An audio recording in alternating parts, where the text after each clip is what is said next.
Contrôle technique des deux roues. Le gouvernement offre 6 000 d'aides à l'achat pour faire passer la pilule.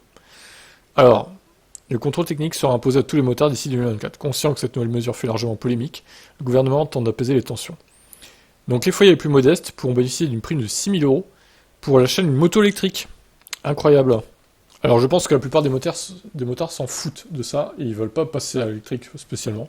Alors certains vont peut-être en profiter dans l'affaire, mais la plupart ils s'en foutent, hein, clairement. Dites-moi en commentaire, mais je pense que c'est un peu ça l'idée, quoi. Pour atténuer la gronde, le ministre des Transports Clément Beaune a eu une idée, augmenter la prime à la conversion pour les deux roues électriques de 1 100 €. À l'heure actuelle, celle-ci passe à désormais 6 000 €. x6, hein, quasiment, quand même. Certaines conditions devront être respectées.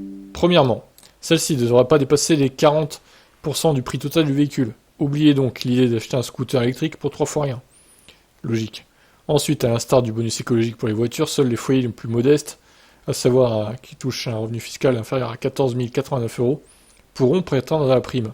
Enfin, les deux roues en question devront afficher une puissance supérieure à 11 kW. Pour l'occasion, Clément Beaune a apporté quelques précisions concernant le contrôle technique.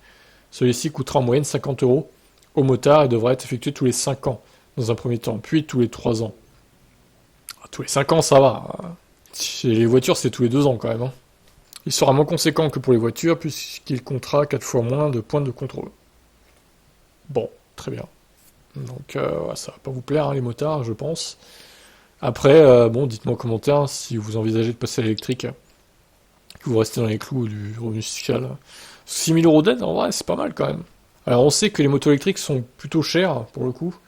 Et à niveau autonomie, bon, c'est pas trop ça, hein, par rapport aux voitures. Forcément, une moto, c'est plus petit, donc ça peut embarquer moins de batterie.